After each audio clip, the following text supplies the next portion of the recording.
Hey beautiful souls. Welcome back to Cozy Chapters, your little corner of calm, where we slow down, breathe, and explore books that quietly whisper wisdom into our lives. Today, we're diving into a book that feels like a gentle mirror. One that asks us to look inward and face the parts of ourselves we often avoid. The book is The Mountain Is You by Brianna Wiest. It's not about conquering someone else's expectations. It's about understanding your own inner mountain. The patterns, fears, and habits that keep you from becoming your best self. So, make yourself comfortable. Maybe wrap up in a blanket. Grab a warm cup of tea. And let's take a slow, reflective journey together. Part 1: Understanding Self-Sabotage. Brianna Wiest begins by explaining something deeply human. We often become our own obstacle. We sabotage ourselves without even realizing it. Maybe it's procrastination. Maybe it's overthinking. Maybe it's avoiding difficult conversations, or holding back from our dreams. And often, we do these things because they feel safe. Brianna mentions that we don't sabotage ourselves because we want to fail, but because we are trying to protect ourselves from the unknown. And I found myself nodding, quietly. Because I've done it too. Like last week, I had this small goal, just to start journaling every morning. And instead, I kept telling myself, I'll start tomorrow. I'm too tired. I'll do it later. And that later kept stretching. Like a tiny mountain I created for myself. I realized I wasn't avoiding the pen, I was avoiding the feelings that might come out on the paper. Brianna calls these moments self-sabotage, the ways we unconsciously prevent our growth. And the first step is noticing it. Because mountains, she says, are always there. But climbing them starts with recognition. Part 2: The Mountain Within. The metaphor of the mountain is beautiful and simple. Our challenges, our fears, our limiting patterns. They are the mountains we are meant to climb. Not to punish us. Not to prove something to the world. But to transform us. Brianna writes, you cannot climb a mountain you refuse to see. You cannot move past yourself if you refuse to look within. I remember sitting on my balcony, reading this line. And thinking about the areas in my own life I avoid. Habits I know aren't serving me. Conversations I've been postponing. I realized that the mountain wasn't the external problem, it wasn't my job or my schedule. The mountain was my resistance to those things. And suddenly it felt both overwhelming and liberating. Because recognizing the mountain is the first step toward climbing it. Part 3: Emotional Patterns Are the Map. One of the key lessons Brianna shares is that our emotions are like a map. Every fear, every irritation, every negative thought is a signpost pointing to something we need to understand. I remembered a time I constantly got anxious before social events. And kept blaming life being stressful. Instead of noticing, I was afraid of being judged. Brianna suggests that even our negative feelings have a purpose. Anger is often a sign of where our boundaries are being crossed. Sadness is often a sign of where we are finally letting go. Reading this book helped me see. My anxiety was a map, pointing me to a pattern I could change. The mountain isn't outside. It's inside. And our emotional responses are clues to the route. Part 4: Self-Compassion as Your Rope. Climbing your inner mountain isn't about forcing yourself. It's about self-compassion. Brianna emphasizes, the way you treat yourself sets the tone for your growth. And I've had moments of trying to force change in my life.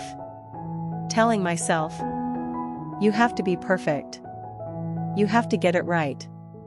You have to fix it now. That only made the climb heavier.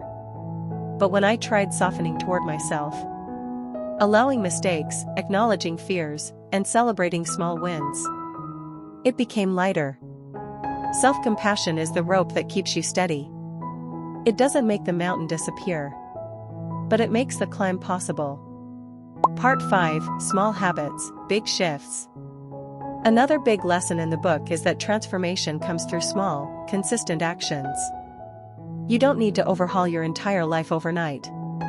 In fact, Brianna says that huge, sudden changes often trigger our internal alarm system and make us retreat. True change is quiet.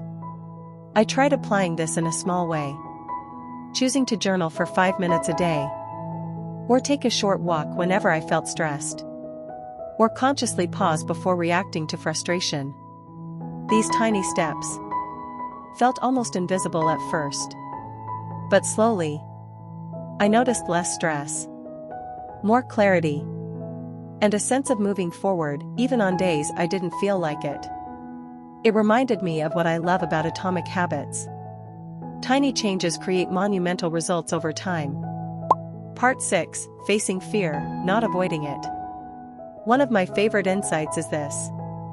Fear is not the enemy. Avoiding fear is. Brianna encourages us to lean into discomfort. To see fear as a guidepost. She talks about productive pain versus destructive pain. Productive pain is the burn you feel when you're growing, like a muscle getting stronger. Destructive pain is what we feel when we stay stuck in a life that doesn't fit us anymore. I remember a personal moment. I had avoided asking for feedback at work for months. Afraid of criticism. But after reflecting on the mountain concept, I finally asked. And what I feared the most didn't happen. Instead, I learned and grew. Facing the mountain is scary. But it's the only way to climb it. Part 7: My personal reflection/big lesson.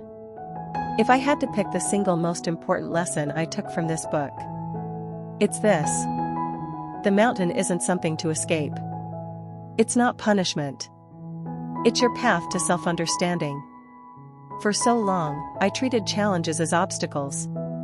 Something to avoid. But now, I see them as mirrors. I've learned that peace isn't the absence of mountains, it's the confidence that I can climb them. Each difficulty, each fear, each habit I struggle with, is showing me what I need to grow. Even small wins now feel monumental, because I know I'm climbing my own mountain, not someone else's. And that perspective has quietly shifted the way I approach my days. With patience, awareness, and self-kindness. If this review gave you a little clarity or comfort today, please give it a gentle white heart. And I'd love to hear from you. What is your mountain, and how do you face it in your daily life? Leave it in the comments below. Let's share our small steps together. Final thoughts. The mountain is you is a gentle but firm reminder.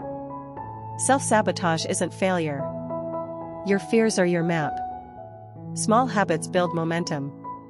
Self-compassion is essential. It doesn't give shortcuts. It doesn't give perfection. But it gives clarity, perspective, and a path forward. After reading, I feel lighter, more aware, and quietly empowered. Because the mountain isn't stopping me anymore. It's guiding me. If you enjoy slow, reflective book reviews like this, subscribe to Cozy Chapters for more cozy journeys through life-changing books. Until next time, take gentle care of yourself. Breathe. And remember, your inner mountain is your guide, not your obstacle.